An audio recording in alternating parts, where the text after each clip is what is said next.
Most people think investing is about numbers, about charts, indicators, ratios, and trends. But every decision you make with money starts somewhere else. It starts inside your head. I've watched people double their income and still live in quiet panic. I've seen others with half as much move through life like they already have everything they need. The difference isn't luck or timing or even knowledge, it's psychology. Money doesn't test intelligence, it tests self-control. The market doesn't punish ignorance, it punishes emotion. And no strategy will save you if you can't sit still when the world around you starts to shake. The rational investor isn't a man obsessed with making more. He's obsessed with losing less of himself in the process. He doesn't chase wealth to prove his worth. He builds discipline to protect his peace. This book, or rather this hour of reflection, isn't about becoming rich overnight. It's about understanding the mental traps that quietly pull you off course. Fear, greed, ego, impulse. They whisper, they rush you, they make you move before you think. And that's where the true battle begins. Not on the stock exchange, not in your bank account, but in your mind. So take a breath. Forget the noise for a while. This isn't financial advice, it's a mirror. You might see parts of yourself that you don't like. Good, that means you're paying attention. Welcome to The Rational Investor. Chapter 1. The Enemy Within. We all want control over our money, our time, our future.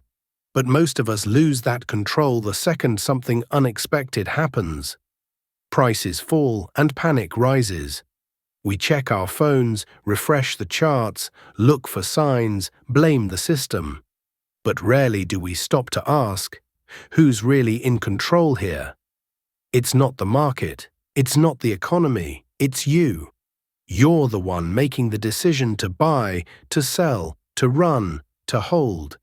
And yet, you're also the one most likely to sabotage yourself. The enemy isn't out there. It's not the they you curse when things go wrong. It's the voice in your head that says, do something, anything, now. That voice doesn't care about logic or patience. It feeds on emotion. It's the same voice that convinces people to sell right before the rebound, to chase the next trend because everyone else is doing it, to borrow more because it'll all work out. It's not stupidity, it's biology. Your brain is wired for survival, not wealth.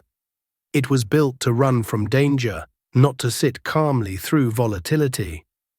Fear once kept us alive, now it keeps us poor. When markets crash, your body treats it like a threat to your existence. Heart racing, palms sweating, logic fading, the ancient mind wakes up. And suddenly, you're not an investor anymore, you're prey. The rational investor knows this. He expects the fear, but he doesn't obey it. He recognizes the impulse, but he pauses before he acts. Because the first step to mastering money is learning how to pause between feeling and doing. It's simple, but brutal. When you're afraid, you want movement. When you're greedy, you want more. The rational investor does neither. He sits in the discomfort until the storm passes. He knows that most mistakes aren't caused by bad markets, they're caused by bad moods. He understands that emotion is expensive and calmness compounds. So the next time you feel that surge, that urge to react, remember, the market isn't testing your portfolio, it's testing your patience. Your returns don't measure your intelligence, they measure your temperament. And the biggest battle you'll ever fight won't be on a trading screen. It'll be behind your eyes. Win that battle and you'll realize something profound. Control isn't about predicting the future. It's about trusting yourself enough to stop fighting it.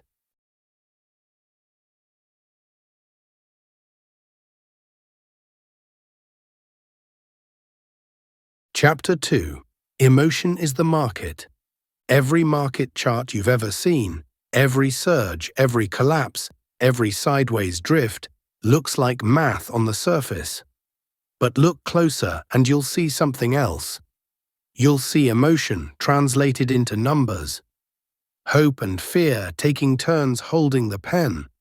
The market isn't an abstract system humming in the clouds.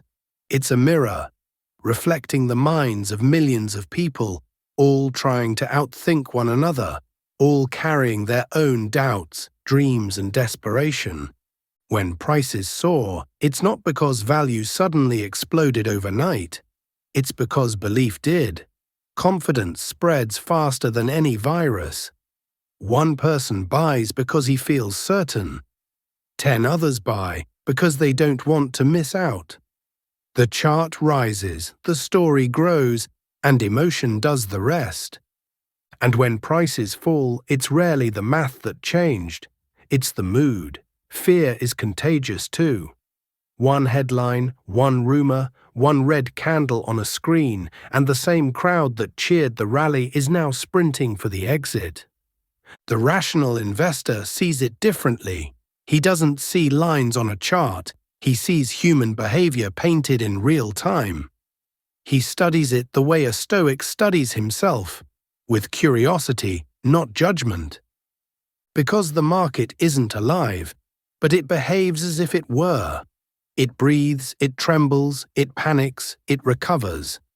Its heartbeat is the collective pulse of every participant connected by one invisible thread: emotion.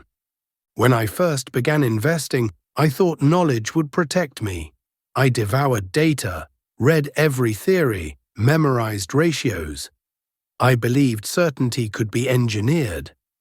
Then came the first real downturn, the kind that doesn't care about your spreadsheets. I watched my confidence evaporate. Numbers I once trusted suddenly looked like illusions. That's when I learned something uncomfortable. Knowing what's right doesn't mean you'll do what's right. Because in the moment, emotion speaks louder than logic. It's faster, louder, and far more persuasive. The market doesn't test what you know, it tests what you can sit through. That's the hidden curriculum of wealth.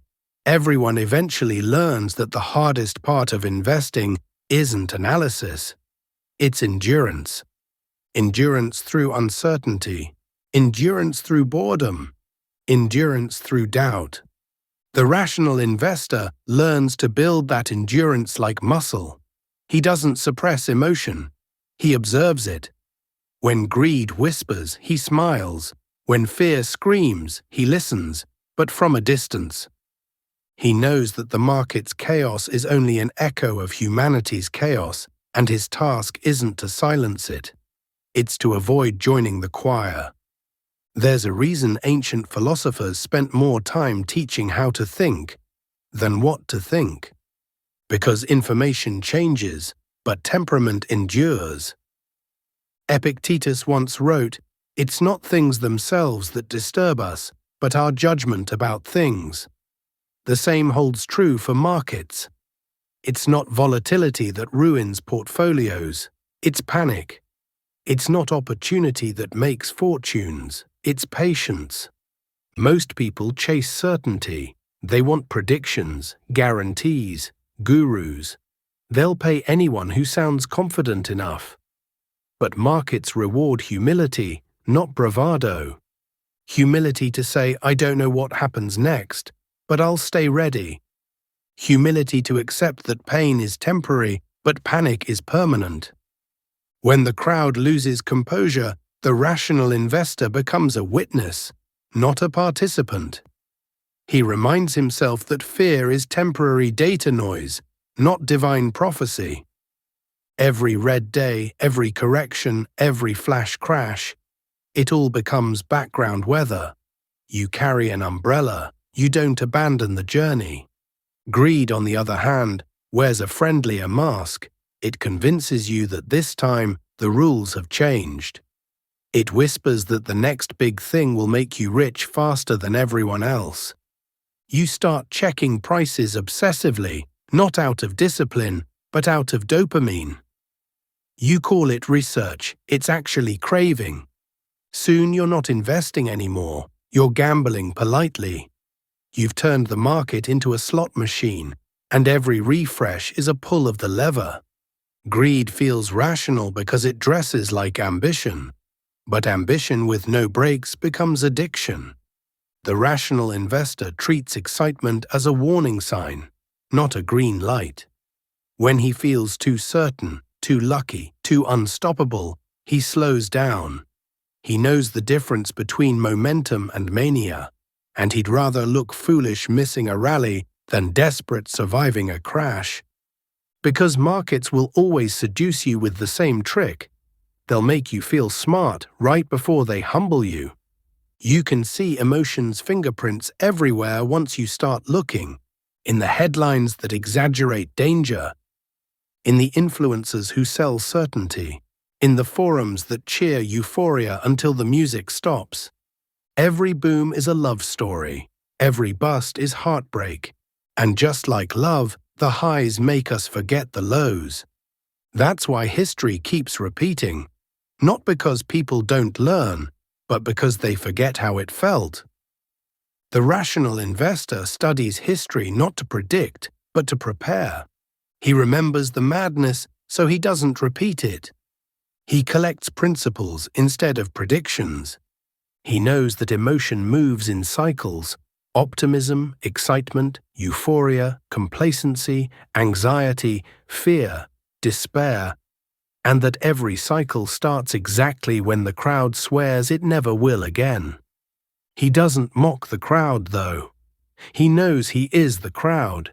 He carries the same emotions, the same flaws, the same instincts. The only difference is awareness. Awareness creates distance, and distance creates power. Imagine standing in a storm. The wind howls, trees bend, debris flies past. You can't stop the weather, but you can choose where to stand. You can run with the wind, or you can anchor yourself. The market is the same. You can't stop the panic, but you can stop yourself from becoming it. That's what separates the rational investor from everyone else. Not intelligence, not privilege, not access, just composure. He turns volatility into opportunity, noise into patience, fear into focus. He treats every emotional wave as practice, each one an invitation to strengthen the muscle of self-control. Because if emotion is the market, then emotional control is the edge. There's beauty in that realization. It means you don't need to know the future to succeed. You only need to manage the present moment, again and again, patiently, quietly. It means that your success depends less on timing the cycle and more on mastering yourself within it. And perhaps most freeing of all, it means you can stop competing with everyone else. The real competition was never between you and them. It was always between you and your impulses. The market reflects both. But only one determines how you'll sleep at night. The rational investor understands this truth. Wealth is emotional stability expressed in numbers. Calmness compounds. Panic subtracts. He doesn't try to be fearless. He learns to act despite fear. He doesn't wait for confidence. He builds systems that keep working when confidence disappears. Because in the end, every portfolio is just a mirror of a person's mind. The market shows us not what we own, but who we are. When the screens flash red and uncertainty spreads like smoke, remember this.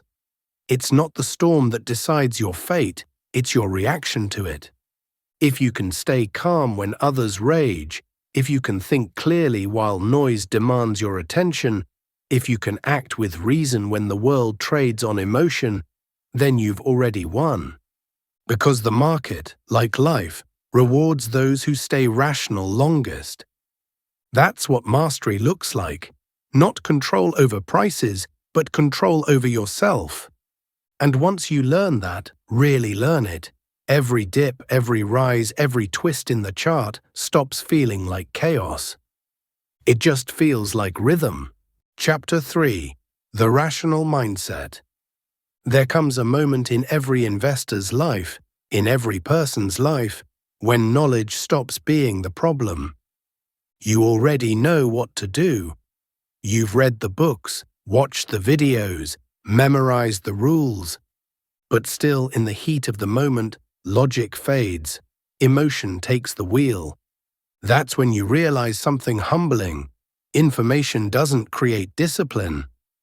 Understanding doesn't guarantee execution. The gap between knowing and doing is the space where most people lose themselves. And the bridge across that gap is mindset. The rational mindset isn't cold or robotic. It's not emotionless. It's emotionally fluent. It doesn't reject feeling. It simply refuses to let feeling make the final call. To be rational is to hold both sides of reality in your hands at once, fear and fact, desire and patience, and still choose clarity.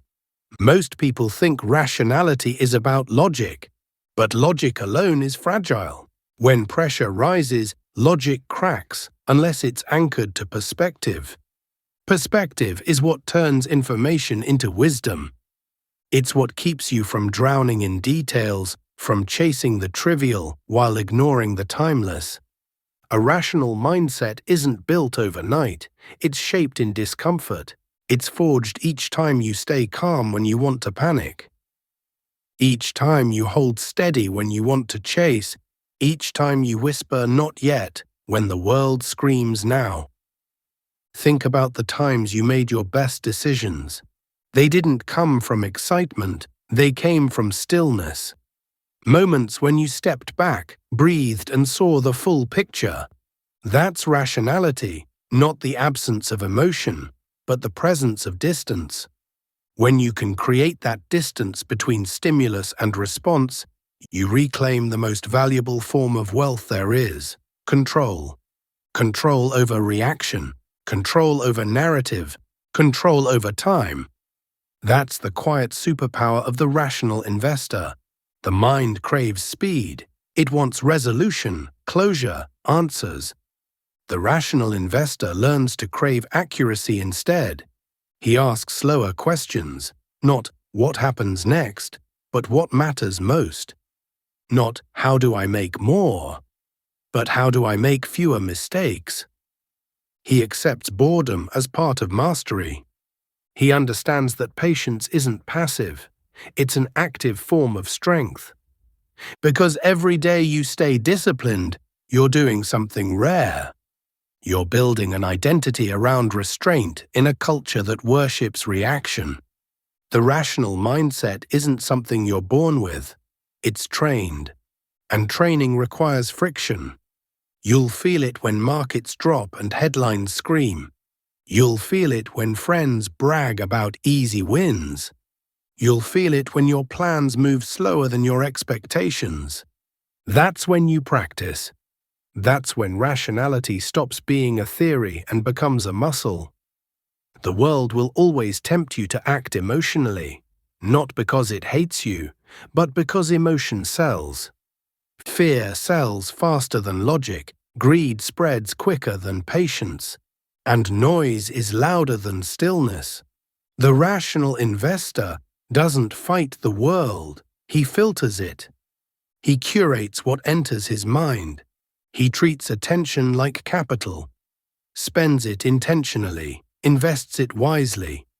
He knows that whatever fills his attention will eventually shape his decisions. In a Stoic sense, rationality is alignment with reality. Not the reality you want, the one that actually exists. You can wish the market were calmer, kinder, fairer. But wishing doesn't change truth, only acceptance does. To accept reality is not to surrender, it's to gain leverage. When you stop resisting what is, you free up energy to act where it counts. Epictetus said, "We suffer not from events, but from our judgment of them." In investing, it might sound like, "We lose not from markets, but from our mismanagement of emotion. The rational mindset learns to separate fact from story. Fact: prices fell. Story: this means I'm failing. Fact: others are getting richer. Story: I'm falling behind. The facts are neutral. The stories decide your fate. There's a quiet art to choosing the right story.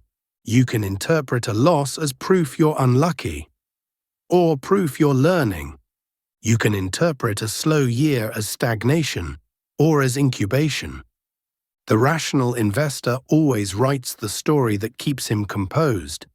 Not delusional, not blindly optimistic. Composed. He asks, what interpretation makes me stronger? Then he commits to it. Because clarity is not a gift, it's a decision repeated daily. To live rationally is to live by principle, not preference. Principles are your compass when visibility disappears. A few of mine are simple. Never trade short-term comfort for long-term peace. Never mistake motion for progress. Never let emotion decide allocation. Yours might differ, but the key is to have them before the storm hits. When chaos arrives, it's too late to build the map. Let's be honest, rationality doesn't feel heroic. It often feels boring. You won't get adrenaline from staying patient. No one claps for restraint. But boredom is the birthplace of consistency, and consistency over time compounds into something even better than excitement: stability. When your mind is stable, opportunities find you. When your emotions are balanced, clarity becomes automatic. That's why rationality isn't the enemy of passion, it's its guardian. It protects your goals from your moods. The rational investor doesn't aim to be right all the time. He aims to stay sane all the time. He knows losses will come, forecasts will fail, feelings will fluctuate, but he refuses to let those fluctuations define him. He treats setbacks as tuition, the cost of staying in the game. He treats success as responsibility, proof that discipline works, and he treats every day as practice, because rationality isn't a destination, it's a posture. Something you maintain, not achieve. There's a quiet ritual to staying rational. Wake up, observe emotion. Name it, but don't obey it. Ask what you can control and let go of the rest.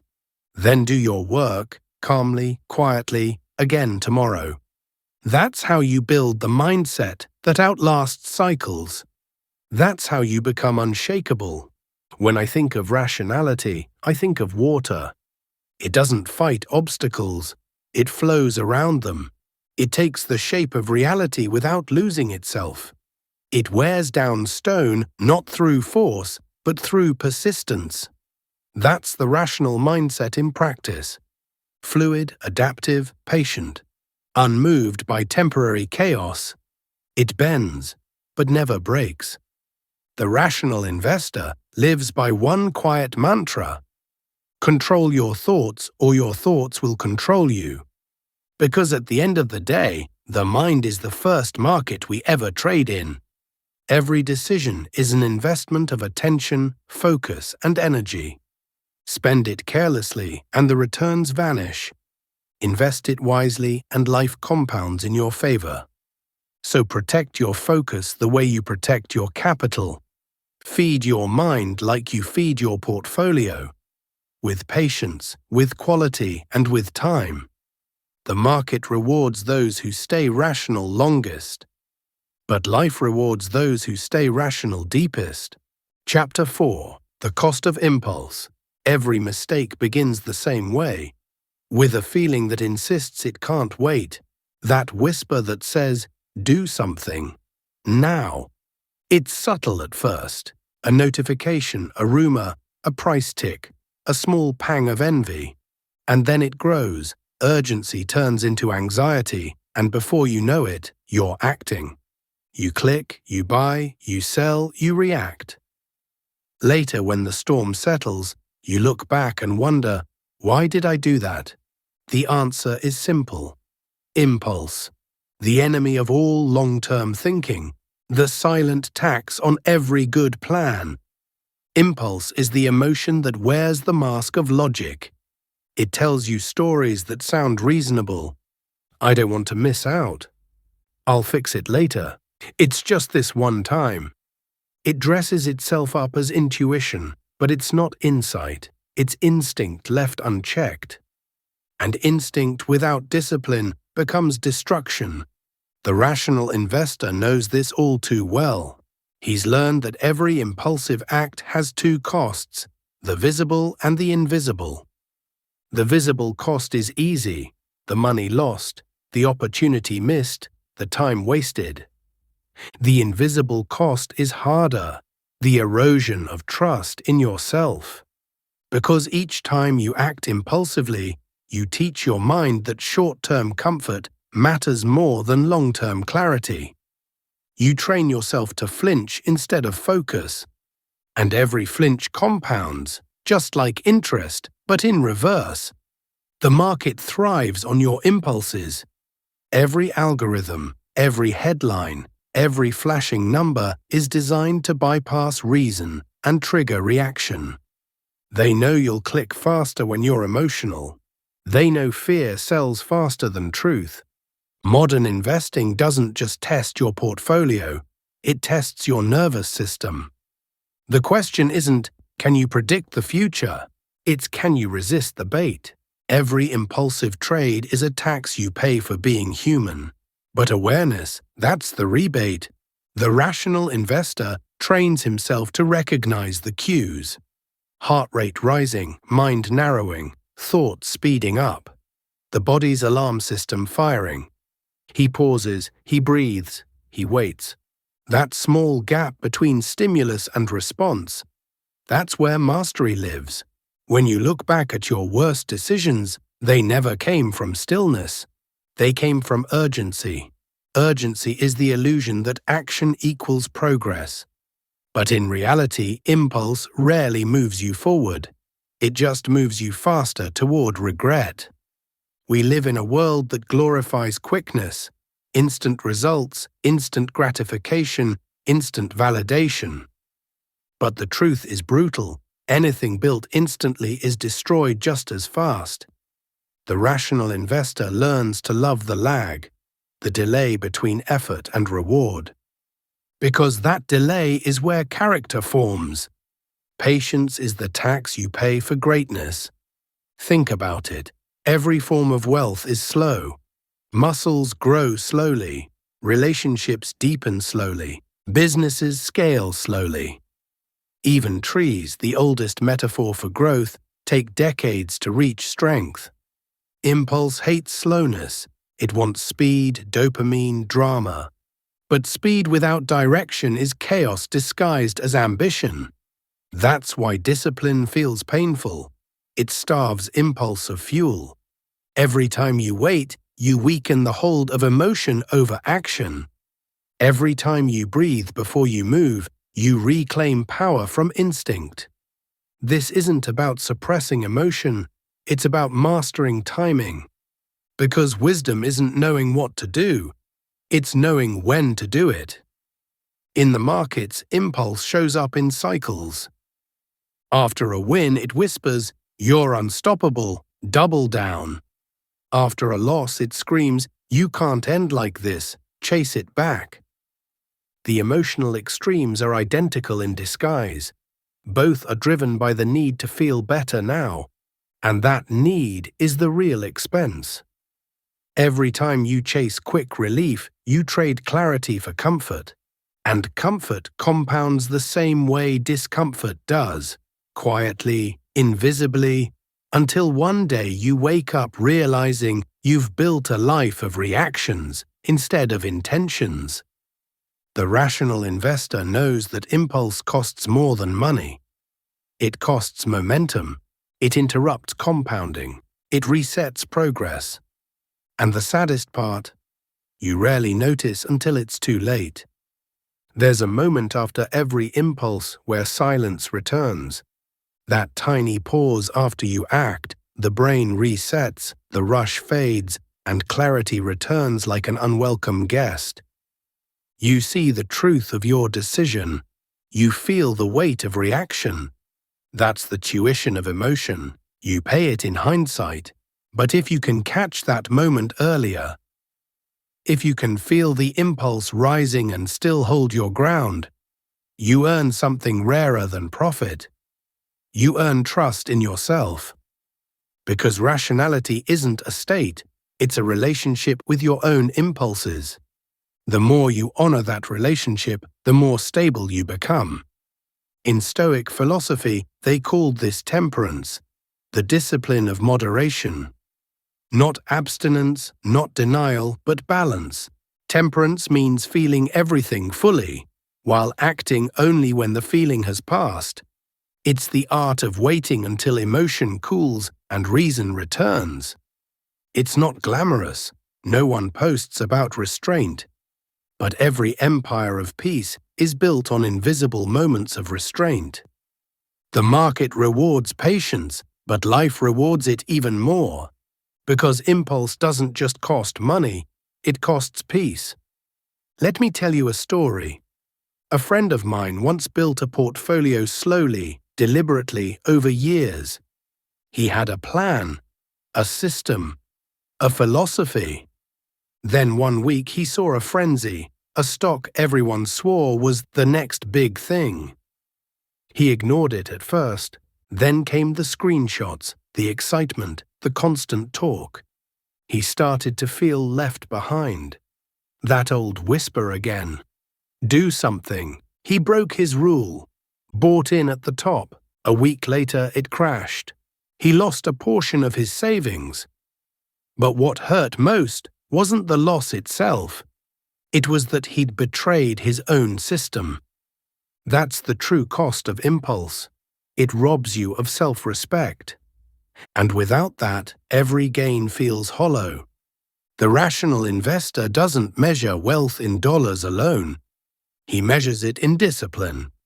Every time he says no when impulse begs for yes, his wealth increases, not financially, but internally. He knows he'll still make mistakes, but fewer, slower, wiser ones.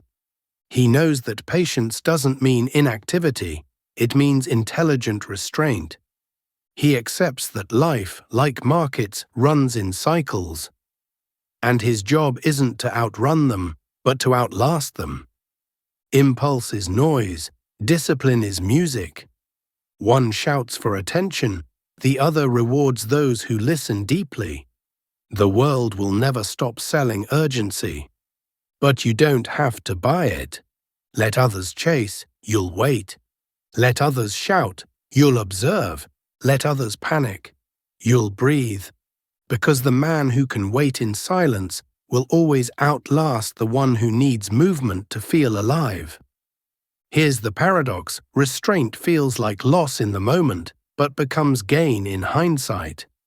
And impulse feels like gain in the moment, but becomes loss in hindsight. Once you understand that reversal, you stop craving instant rewards. You realize the real dopamine hit comes from alignment, from doing what future you will thank you for. That's where lasting confidence is built, not in results, but in consistency. Every impulse carries a price tag. Sometimes you pay in money, sometimes in time, sometimes in peace. But the rational investor pays differently. He pays attention. He notices the pattern, learns from it, and moves forward with more composure than before. Because every resisted impulse strengthens the muscle that protects all other areas of life, the ability to wait. And waiting, when done with intention, is not weakness. It's wisdom, disguised as patience. So the next time your heart races, your fingers twitch, your thoughts spiral, pause. Ask yourself one question: will this decision still make sense when the emotion fades? If the answer is yes, proceed. If the answer is no, breathe. If the answer is unclear, wait. because time clarifies what emotion distorts, and that's how the rational investor saves not just money, but himself. And that is the end of part 1. New parts are released every 3 days. Thanks for listening and have a good evening.